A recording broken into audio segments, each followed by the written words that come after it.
7절 말씀을 함께 읽겠습니다. 시작. 여러 계시를 받은 것이 지극히 크므로 너무 자만하지 않게 하시려고 내 육체의 가시 곧 사단의 사자를 주셨으니 이는 나를 쳐서 너무 자만하지 않게 하려 하심이라. 그렇습니다, 여러분. 바울은 지금 여러 계시를 받았어요. 그 누구도 체험해 보지 못한 많은 계시와 환상을 보았습니다. 그게 너무 크다라는 거예요. 그런데 오늘 7절 본문 말씀에 자만하지 않게 하시려고 2번씩이나 언급하는 거예요.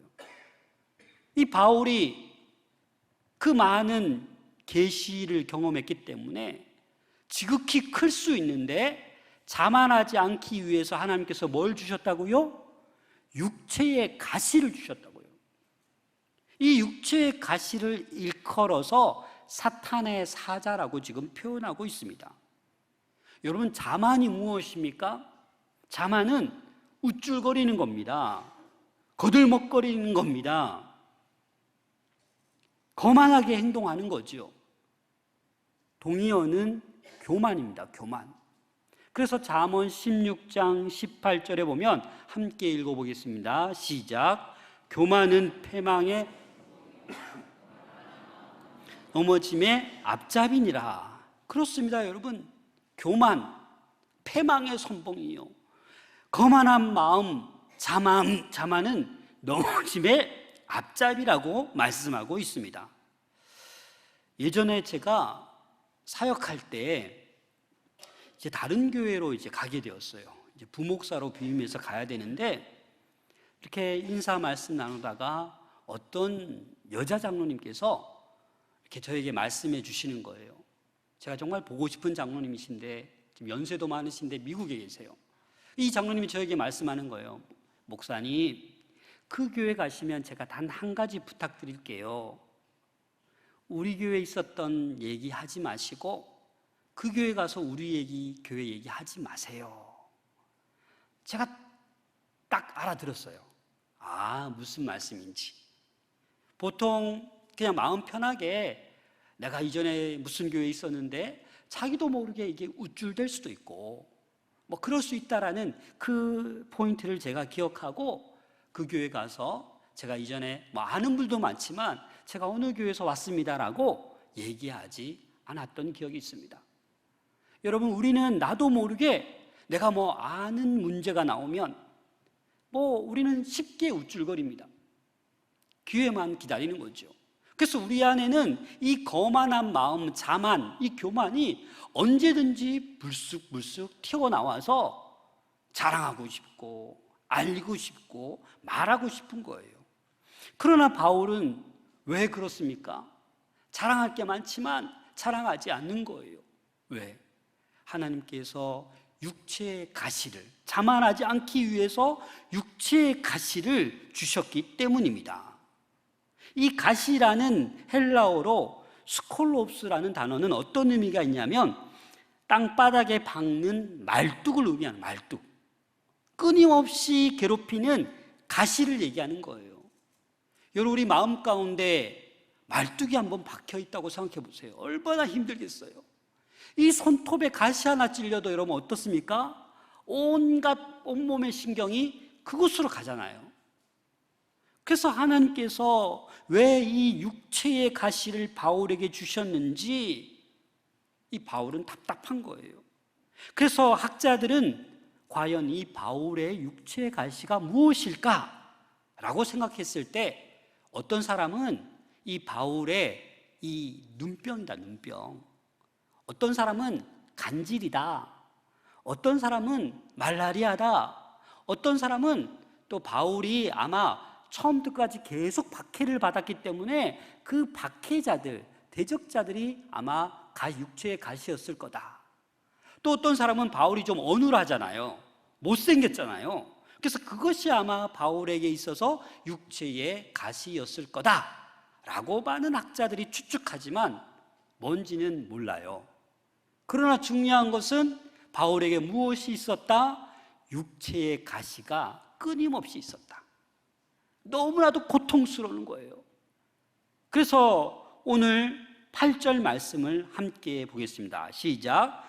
이것이 내게서 떠나가게 하기 위하여 내가 3번 주께 간구하였더니, 하나님 제발 좀 이 육체의 가시를 거둬가 주세요. 제가 이것만 없으면 제가 더 잘할 수 있는데요, 이것만 없으면 제가 복음을 더 전하고 하나님의 일을 더 잘할 수 있을 것 같으니까 제발 이 육체의 가시를, 제가 기도를 간절히 하니까 좀 없애주세요 라고 지금 기도하고 있다는 겁니다. 그런데 여러분, 이 바울의 기도가 응답되었습니까? 응답되지 않았습니까? 응답되지 않았어요. 하나님께서 그 바울의 육체의 가시를 거두어 가지 않으셨어요. 왜 그렇습니까? 오늘 9절 말씀에 그 이유를 몇 가지로 말씀하고 있습니다. 9절 말씀 다 같이 읽겠습니다. 나에게 이르시기를 내 은혜가 내게 족하도다. 이는 내 능력이 약한 데서 온전하여 짐이라 하신지라. 그러므로 도리어 크게 기뻐함으로 나의 여러 약한 것들에 대하여 자랑하니니. 아멘. 응답하지 않은 이유가 첫 번째 뭐라고 얘기하고 있습니까? 내 은혜가 네게 족하다라는 겁니다. 여러분, 이 말은 매우 친절한 거절이에요. 이 말은 내 은혜가 네게 족하다, 이 은혜는 카리스라는 단어인데 바울에게 베푸신 하나님의 은혜가 이 정도면 됐다라는 거예요. 이 정도면 충분하다라는 거예요. 너의 그 육체의 가시, 내가 더 은혜를 더 줘서 그 육체의 가시를 내가 제거하지 않겠다라는 거예요. 내 은혜가 네게 족하다, 그 말은 뭐예요? 그 육체의 가시 그냥 안고 가라는 거죠. 왜요? 자만해지지 않기 위해서, 하나님을 떠나지 않기 위해서 네 은혜가, 내 은혜가 네게 족하다, 그렇게 얘기하고 있는 것입니다. 또 두 번째는 하나님께서 응답하지 않으신 이유가 하나님의 능력이 약한 데서 온전해지기 때문입니다. 이 하나님의 능력, 디나미스, 이 하나님의 능력은 엄청난 거 아닙니까? 그런데 이 능력은 약한 데에서 임한다라는 거예요. 여러분, 기적이라는 것은 강한 사람에게 나타나는 거 아닙니다. 약한 사람에게 죽기 일보 직전에 하나님께서는 기적을 베풀어 주시는 것 아니겠습니까? 그래서 지금 바울이 왜 하나님께서 나의 육체의 가시를 걷어가지 않으셨을까? 내 능력이 약한 데에서 온전하여지기 때문입니다. 아마 바울의 대적들과 고린도 성도들이 바라보는 바울의 삶은 참 약하다, 좀 불완전하다, 뭔가 부족하다, 이렇게 보였을 겁니다. 그러나 어떻습니까? 바울에게 하나님의 능력이 임하자 바울은 온전해졌고 선포되는 말씀마다 능력이 나타나는 그런 놀라운 역사가 있었다라는 겁니다. 만약에 바울에게 이런 약점이, 육체의 가시가 없었다라면 여러분, 바울이 어떻게 했을 것 같습니까? 자고할 수 있었습니다. 사람들이 우러러보며 신처럼 떠받들었을 것입니다. 여러분, 오늘날 가만히 보세요. 일반 사회나 종교적으로도 가만히 보세요. 좀 잘 나가거나 높아지면 사람들이 어떻게 합니까? 몰려듭니다. 우상처럼 여깁니다.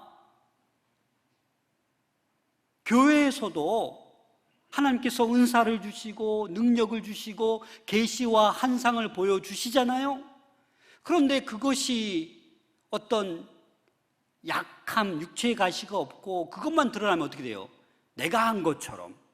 그게 결국 뭐라고요? 내가 하나님이다 라고 이단이 생기는 거예요. 여러분, 하나님 외에 다른 신은 없습니다. 여러분, 하나님만이 유일신입니다. 이 세상에 어떤 목회자도 하나님을 대신할 수 없어요.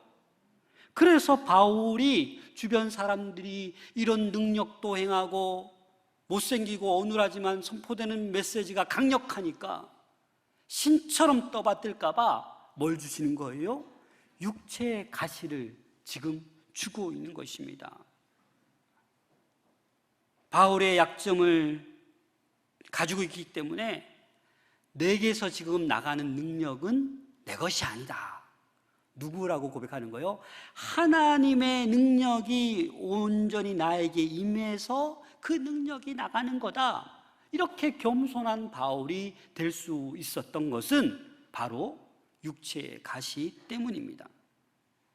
세 번째, 응답하지 않으신 이유는 그리스도의 능력이 연약한 바울에게 머물게 하기 위함이다라고 그렇게 9절 후반부에 표현하고 있습니다. 여러분, 이 머물다, 이 헬라어로 에피스케누라는 단어인데 장막을 치다라는 의미예요. 이 말은 뭡니까? 이 바울에게 뭐예요? 그 예수 그리스도의 능력이 머물다라는 거예요. 뭐처럼?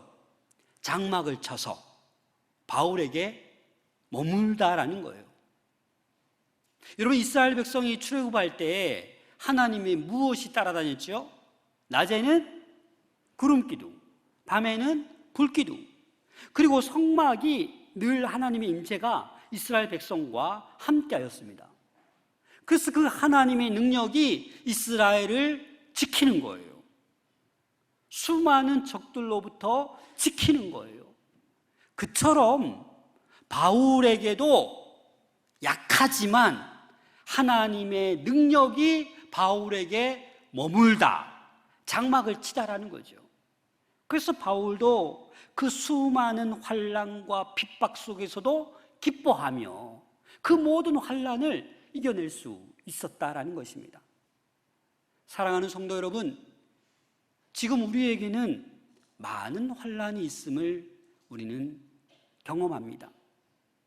뜻하지 않은 코로나로 인해서 많이들 힘들어 본 경험이 있으시고, 또 이 사업이나 경제가 그 어느 때보다도 지금 힘들기 때문에 우리는 너무나도 약해져 있습니다. 지금 강력한 태풍이 올라오고 있습니다. 우리가 대비할 수 있는 건 아무것도 없습니다. 그냥 지나가면 지나가는 대로 맞아들여야 되고, 우리가 기도하기는 좀 더 약해지고, 하나님 좀 비껴가게 해주세요, 이 정도밖에 할 수 없는 것 아니겠습니까? 사랑하는 여러분, 우리는 너무나도 약한 존재입니다. 그 이 약함에 이 하나님의 능력이 우리 안에 거하실 수 있도록, 머물 수 있도록 우리를 비워야 되는 줄로 믿습니다. 우리의 자고함, 우리의 자만, 이런 것들을 우리 안에 두어서는 안 된다라는 것입니다. 우리 10절 말씀을 함께 읽겠습니다. 10절 시작. 그러므로 내가 그리스도를 위하여 약한 것들과 능욕과 궁핍과 박해와 공고를 기뻐하노니 이는 내가 약한 그때의 강함이라. 지금 이제 바울의 마음이 바뀌었어요. 하나님, 왜 나에게 이 육체의 가치를 주셔서 이렇게 고통스럽게 하십니까? 제발 거두어 가주세요 라고 했을 때 하나님께서 응답하지 않은 세 가지 이유를 말씀하셨어요.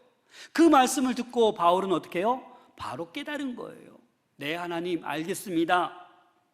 내가 그리스도를 위하여 이 약한 것들, 능욕과 궁핍과 박해와 공고를 어떻게 한다고요? 기뻐한다고요. 여러분, 이게 역설이에요. 이거 세상 사람이 할 수 없는 겁니다, 여러분. 천국의 소망이 있는 자들만이 나의 욕심, 나의 쾌락, 나의 어떤 편안함을 위해 살아가는 것이 아니라 하나님 나라와 의를 위해 살아가는 사람은 이렇게 곤고와 박해와 궁핍과 능력에도, 나의 지금 약한 상황에도 어떻게 해요? 기뻐할 수 있다는 겁니다. 여러분들 강하십니까? 약하십니까? 행여나 대답하신 분도 계셨지만 저는 강해요 목사님, 이런 분도 계시지만 우리는 약합니다. 인간을 만물의 영장이라고까지 얘기하지만 사실 우리 인간은 약하고 약한 존재입니다. 자랑할 것이 없어야 됩니다. 특히 교회에서 우리는 자랑하면 유익하지가 않습니다. 생각해 보세요. 교회에서 성도의 교제를 나누는데 나는 뭐 이렇게 했다, 우리 집에 이렇게 했다, 우리 자녀가 이렇게 했다 자랑하면 그 상대편에 있는 사람은 정말로 막 박수 쳐줍니까? 웃고 있지만 집에 가서는 어떻게 해요? 속상해 죽겠다. 우리는 그게 안 되는데 왜 그럴까? 그래서 교회에서는 웬만하면 자랑하지 않는 게 좋습니다. 그 자랑 때문에 교회에서 시기와 분쟁과 분란만이 일으키게 되는 겁니다. 강한 성도들로 가득 차 있으면 이 문제가 많은 거예요. 오히려 나는 연약합니다 라고 고백하고 약한 성도들로 이루어져 있을 때 하나님은 그 성도들 한 사람 한 사람을 통하여 놀라운 능력을 베푸시는 줄로 믿습니다. 내가 약한 그때의 강함이라, 이 말씀을 기억하십시오. 우리는 홍수 앞에, 태풍 앞에, 자연 앞에 아무것도 할 수 없는 연약한 존재입니다. 지금 파키스탄에도 재앙이라고 말하지 않습니까?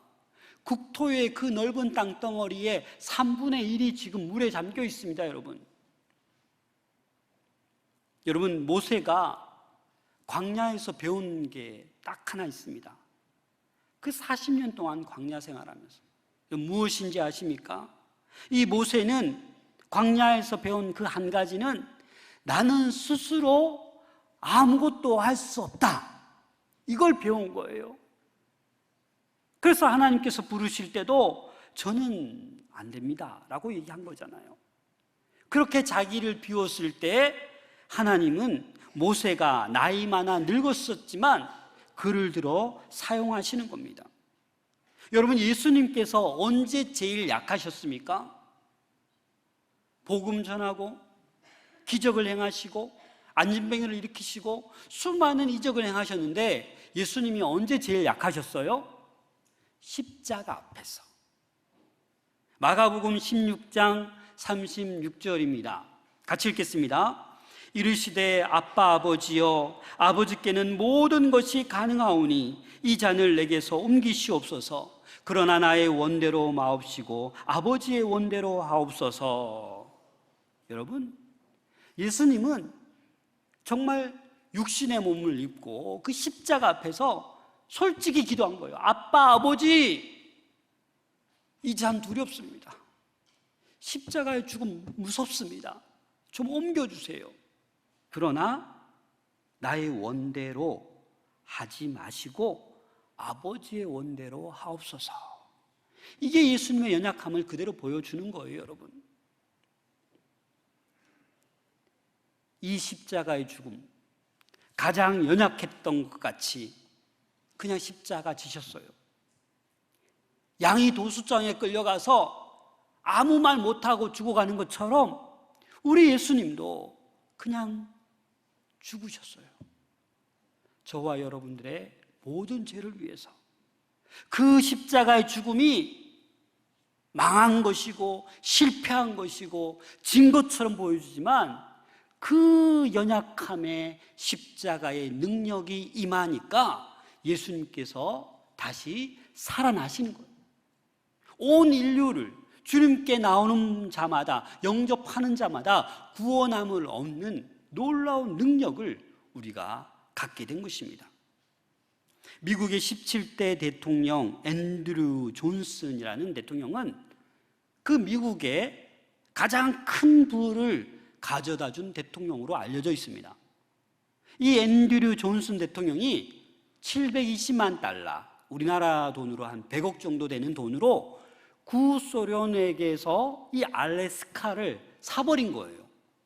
근데 미국에서는 난리가 났어요. 저 아이스박스를 왜 샀냐? 의회 통과도 안 하고 왜 네 마음대로 샀냐? 막 난리가 난 거예요. 그런데 이제 이 앤드류 존슨 대통령이 공동조사단을 꾸려서 알래스카를 탐사하고 왔는데 어떤 일이 났습니까? 그 아이스박스 얼음 덩어리로 불과한 그곳이 미국의 5분의 1 크기, 우리 대한민국 이 남한의 17배 되는 그 알래스카의 그 큰 곳이 어떻게 되어 있어요? 수많은, 세계에서 제일 많은 양의 석유, 순금을 가지고 있는 그 엄청난 지하 자원이 있는 곳이 되어 온 거예요.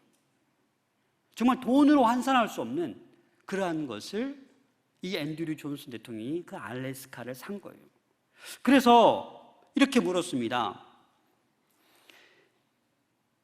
앤드류 존슨 대통령은 일생 가운데 어떤 것을 소중한 신조로 여기고 계십니까? 라고 물었을 때 이렇게 얘기했습니다. 어떤 시련이 있어도, 환경이 아무리 불리해도 하나님 안에서 절대로 절망하지 않는다. 이 신조를 가지고 있었던 거예요. 남들이 뭐라 해도. 사랑하는 여러분, 어떠한 환경에 처하고 어떠한 곤고와 핍박이 와도 절망하지 않으시기를 바랍니다. 그 약함을 하나님께서 반드시 들어 강하게 하실 줄로 믿습니다. 우리에게는 누구나 다 약점이 있습니다. 어떤 분은 학벌에 약점이 있어요. 나는 배우지 못했는데. 어떤 분은 육체의 건강에 약점이 있습니다. 어떤 분은 사업에 실패해서 그 경제적인 약점을 가지고 있습니다. 어떤 사람은 관계적 어려움 때문에 그 약점을 가지고 있습니다. 형제 간의 관계의 어려움, 부부 간의 어려움, 여러 가지 관계의 어려움들이 있죠. 하지만 여러분, 이러한 약점 때문에 여러분들 절망하지 마시길 바랍니다. 약할 그때가 곧 강함입니다. 여러분들이 고통 속에 있을 때 하나님은 바로 우리 제일 가까이에 거하십니다. 내가 세미한 음성으로 하나님께 부르짖을 때 그 음성을 들으시는 분이 우리 주님이십니다. 그래서 내가 약하다고 낭망하거나 포기하지 마십시오. 제임스 패커, 세계적인 신학자이자 영성가인 이 제임스 패커가 약함이 길이다라는 책을 썼는데 그 책 가운데 한 대목을 제가 읽어드리겠습니다. 세상은 우리에게 누구나 쉽고 편하며 비교적 고통 없는 삶을 살아갈 권리가 있다고 말한다. 자기 내면의 모든 힘이 잠재되어 있으므로 그것을 발견하고 동원하며 발휘해야 한다고 말한다. 하지만 하나님은 제자의 삶이 지속될수록 점점 우리의 연약함을 깨닫고 고통을 인식하게 하신다. 그래서 우리도 바울처럼 터득하게 된다. 스스로의 연약함을 깨달았을 때 그제서야 비로소 우리가 주 안에서 참으로 강해질 수 있음을 말이다. 사랑하는 여러분, 우리가 연약함을 깨달았을 때 비로소 우리 안에서 참된 하나님의 능력이 나타날 줄로 믿습니다. 우리가 이 세상 한평생 살아가면서 죽을 때까지 우리의 연약함은 떠나지 않을 겁니다. 바울에게 있었던 그 육체의 가시처럼 그 무엇이든지 우리에게 이 인생 가운데 함께할 것입니다. 환경이나 관계나 재정이나 건강이나, 근데 그러한 것들을 우리는 제어할 능력이 없습니다. 착각하지요. 나는 이 경제를 제어할 수 있다. 건강을 제어할 수 있다. 관계를 제어할 수 있다. 하지만 우리에게는 없습니다. 스스로의 연약함을 깨달았을 때 비로소 주님 안에서 우리는 강해질 수 있다라는 이 사실, 내가 약한 그때에 강하다라는 이 사실을 명심할 수 있기를 소망합니다.